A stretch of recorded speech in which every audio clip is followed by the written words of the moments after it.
Hello friends, मैं हूं Preet and I welcome you to India Speaks. So guys, 22 अप्रैल को पहलगाम में एक आतंकी हमला कराया जाता है। करवाने वाला कौन? Of course Pakistan. इस हमले में 26 टूरिस्ट्स को धर्म के आधार पर मारा जाता है। इसकी रिटेलिएशन तो देखो दोस्तों आनी थी। इसकी रिटेलिएशन में भारत अंजाम देता है ऑपरेशन सिंदूर को, जिसके चलते इंडिया और पाकिस्तान के बीच एक 4 दिन की कॉन्फ्लिक्ट होती है एंड एज यूजुअल इंडिया को एक डिसिसिव विक्ट्री मिलती है। और यहाँ पे एक्सपोज होता है पाकिस्तान, चाइना और टर्की का नेक्सस। टर्की, जिसको दुनिया एक ड्रोन पावर मानती है, उसके ड्रोन्स एक्सपोज किए जाते हैं। चाइना, जो एक उभरती हुई सुपर पावर है, उसके वेपन्स, उसका एयर डिफेंस सिस्टम, उसका इलेक्ट्रॉनिक्स वॉरफेयर, सब कुछ एक्सपोज किया जाता है। लेकिन गाइस, आपको क्या लगता है कि इस हार के बाद क्या ये लोग वापस आएंगे? Will they come back? I am very sure they will. Guys, this is not over. This is not over. अगर हम रीसेंट रिपोर्ट्स को देखते हैं तो चाइना अपने stealth 5th generation fighter aircraft J-35 की डिलीवरी को एक्सेलरेट कर रहा है। एंड ये कहा जा रहा है कि पाकिस्तान को J-35 इस साल के एंड तक या 2026 की स्टार्ट में मिल सकते हैं। भी की समझो इसको, क्योंकि चाइना किसी भी हद तक जा सकता है इंडिया की ग्रोथ को रोकने के लिए। ये बात आप लोगों को समझ में आ जानी चाहिए। अब हम J-35 पे वापस आते हैं। गाइस, जैसे मैंने आपको बताया, चाइना की इलेक्ट्रॉनिक्स, एवियोनिक्स सब कुछ एक्सपोज हो गई इस बार। तो मुझे J-35 की रेडार, एवियोनिक्स, इलेक्ट्रॉनिक्स पे तो ज्यादा भरोसा नहीं है। लेकिन हाँ, J-35 में ज्योमेट्रिक स्टेल्थ है और उसमें इंटरनल वेपन्स भी है, जिसकी वजह से J-35 को इंडिया के 4 और 4.5 जनरेशन एयरक्राफ्ट्स पर एक एज मिलती है। इसको हम डिनाई ना करें तो ही बेहतर। तो अब ये बात आती है कि इंडिया इस सिचुएशन में करे तो क्या करे। हमारे पास 3 ऑप्शंस हैं: F-35s, Su-57s एंड रफाल्स।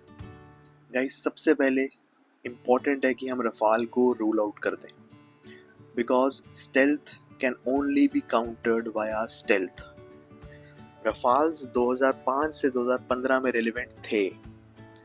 अब रफाल्स 2025 में सेंस नहीं बनाते, खासकर इस सिनेरियो में जब China already 500 stealth J-20 operate कर रहा है और अब वो भीख में पाकिस्तान को J-35 भी देने लगा है। सो अब बात आती है, इज इट F-35 और इज इट Su-57? गाइस, पहले F-35 की बात कर लेते हैं। See, F-35 is a very risky bet. Guys, F-35 कितना ही एडवांस प्लेन हो, कितना ही स्टेल्थ उसका अच्छा हो, इंडिया को वो प्लेन सूट नहीं करता। एक बार फिर से आपने ऑपरेशन सिंदूर के बाद यूएसए की हिपोक्रेसी को देखा। हमने सब अपनी आंखों से देखा है। इंडिया एक यूएसए का पार्टनर बन सकता है, उसकी एक वसाल स्टेट नहीं बनेगा कभी भी। इसलिए F-35 का चांस मुझे तो कम लगता है। और वैसे भी F-35 S-400 के साथ इंटीग्रेट करना बहुत ज्यादा मुश्किल है और ना ही यूएसए हमें इसके लिए परमिट करेगा। तो अब हम आते हैं गाइस Su-57 पे। इसमें कई कमियां थी, तभी इंडिया ने 2018 में FGFA के प्रोग्राम को छोड़ा।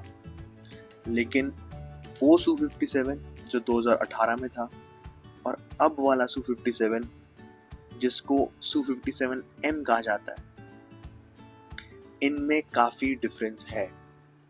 एंड Su-57 में 5th generation engine that is AL-51 वो भी आ जाएगा 2025-26 में।